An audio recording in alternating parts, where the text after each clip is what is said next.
homem ou mulher de Deus que chama mais atenção do irmão na Bíblia? E por quê? Olha, parece até, como é que eu poderia dizer? Eu estou sendo aqui. Ah, não, mas aí fica fácil você falar desse. Eu vou usar o termo personagem, mas de fato ele não foi um personagem, ele foi o protagonista, não só da minha história, mas da história da humanidade, que foi Jesus. Sem sombra de dúvida. Gosto muito, falo, prego sobre José, a sua identidade. Ele conseguiu manter uma identidade intacta em um cenário que mexia diretamente na identidade dele, né? Sim. Eu poderia também destacar, por exemplo, Daniel, e obviamente essa minha fala é onde eu estou pegando o gancho dessa nossa fala sobre essa questão de identidade, que é onde eu tenho percebido que tem se tornado uma deficiência da nossa geração, onde as pessoas estão perdendo a identidade por muito pouco. Elas têm trocado a sua identidade por muito pouco, seja um ciclo de amizade, uma network, né, que a galera é um termo que a galera gosta hoje. Ambientes têm tocado na identidade de muita gente, mas quando eu olho para a Bíblia eu vejo José, Daniel, que tiveram cenários que não favorecia eles manter a identidade. E assim eles conseguiram manter, sem sombra de dúvida. É louvável e é digno de ser pregado e digno de ser destacado.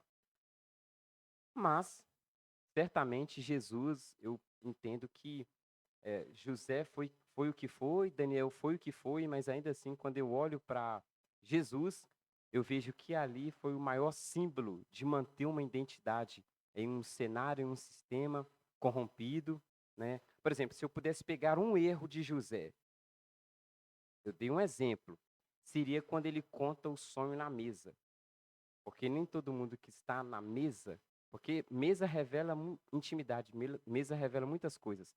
Mas se alguém me perguntasse, qual é o erro de José? Se tem um erro que eu julgaria, foi ele contar o sonho à mesa, para quem estava perto dele. Porque nem todo mundo que está na mesa tem maturidade para poder gerenciar aquilo que só você ouviu de Deus. E é justamente o que acontece com José. Quando ele conta, ninguém acredita. E você precisa guardar isso no seu coração, você que está assistindo.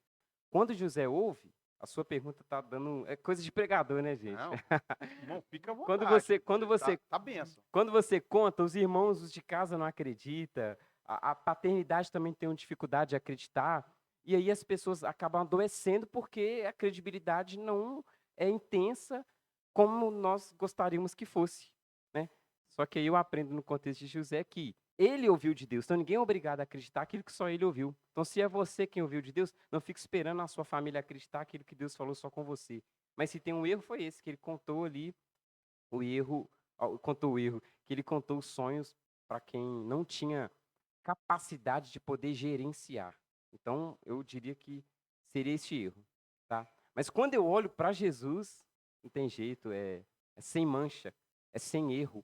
Ele pregou a mensagem que é contra o sistema, que é contra a, os escribas, fariseu, ia na contramão das pessoas. Sim. Então, Jesus, ele não é só um exemplo ah, da nossa fé, mas ele é um exemplo também do nosso ministério, porque o ministério que Jesus exerceu, e obviamente, ele exerceu um ministério que, se a gente for analisar todos os personagens da Bíblia, nenhum passou o que Jesus passou.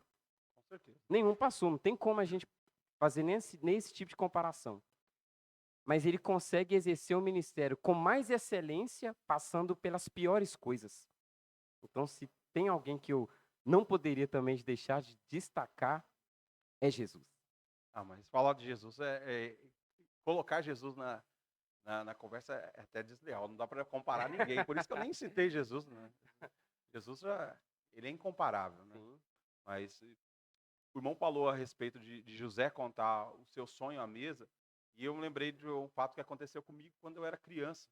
Eu gostava muito de desenhar. Gostava muito de desenhar e eu cheguei àquela reunião de família, que é domingão, que almoça todo mundo junto, a casa da avó, né? A mesa cheia de tios, família toda reunida. Eu levei um desenho meu, eu gostava muito de desenhar a casa e colorir. Aí eu levei aquele desenho e falei assim, gente, meu sonho é ser engenheiro. Eu quero ser engenheiro ou arquiteto.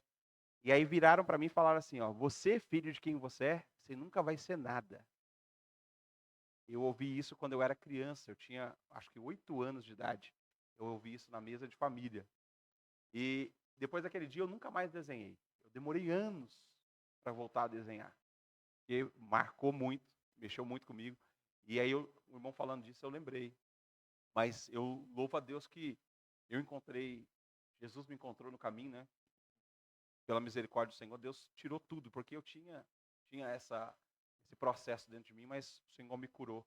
E o irmão falando disso, eu lembrei disso e trouxe à tona aí. Por isso que acho que eu me identifico muito com José, porque muito parecido as situações que eu vivi, que José viveu.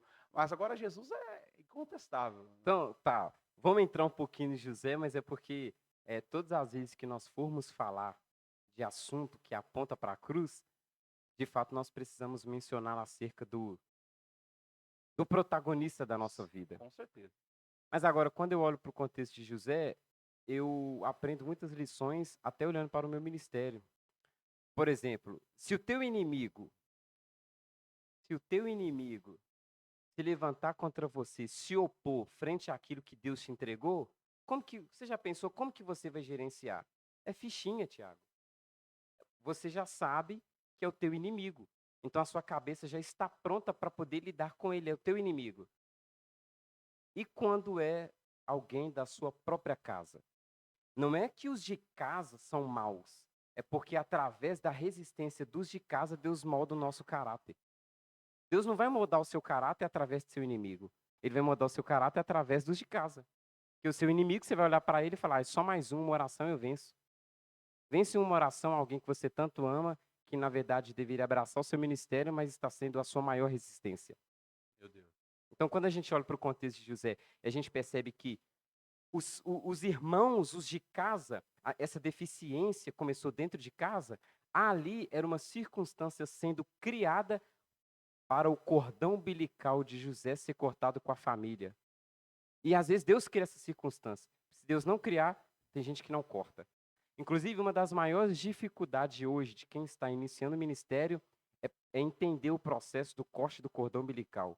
E ele pode estar ligado em várias situações, como por exemplo, na maternidade, na irmandade, pode estar ligado na terra. E o ministério, ele exige do indivíduo até o corte do cordão umbilical. Se Deus não cria aquela situação, se uma situação não é criada, será que José iria cortar o cordão umbilical? Fica aqui uma pergunta. E assim é nas nossas vidas também. Existem situações que o próprio Deus vai criar uma situação, porque se ele não criar, nós não vamos cortar o cordão umbilical. Aliás, quem quer cortar o cordão umbilical com pai, com mãe? Fala a verdade, é pai e mãe, gente. Sim. É pai e mãe. A pessoa casa, mas chega um domingo, vai comer um frango com quiabo na casa do sogro, da sogra. Não é verdade? Então, quem quer cortar? Só que é como se Deus, de fato, estivesse criando aquela circunstância para o cordão dele ser rompido. E o que chama a minha atenção é que, assim, o cordão umbilical, quando ele está ligado no bebê, no ventre da mãe, quando ele nasce, é cortado, correto? Para que serve? Vou falar de 2 recursos do cordão umbilical. O primeiro é para nutrir o bebê. O segundo é para o oxigênio. Ministerialmente falando, por que é necessário cortar o cordão umbilical? Porque enquanto bebê, você precisa desse recurso para nutrir, para ter o oxigênio. No ministério, você precisa de 2 outros tipos de recursos. E é a fé e a obediência. Enquanto bebê, você está lá com o cordão com o pai e com a mãe para você nutrir e ter o oxigênio. Mas, ministerialmente falando, quando o seu cordão umbilical está ligado no ministério, você precisa de fé e de obediência. E isso chama muito a minha atenção, porque quando a gente olha para José, de fato foi o que teve que acontecer com ele. O cordão umbilical ali com a casa do pai, com os irmãos. Ele estava ali se nutrindo, tendo oxigênio. Mas quando o cordão é cortado e rompido, e aí? Quais serão os recursos necessários para que ele venha se desvencilhar das intempéries? O que ele ia fazer, né? O que ele vai fazer? Agora o cordão não está mais com o pai, não está mais com a mãe. E o interessante é que todo corte dói. Sempre. É. Sempre. Mas quando o bebê, tem esses 2 recursos que eu falei. Serve para o nutriente do bebê e para o oxigênio. Então não poderia cortar. Se a gente for olhar nessa perspectiva, ainda que simples. Então, deixa o cordão, mas o principal desenvolvimento, crescimento do bebê é quando ele passa pelo processo do corte. Cortou, agora ele vai crescer, agora ele não depende mais daquele cordão umbilical. E tem pessoas refém desse tipo de cordão que, na verdade, era para ser rompido.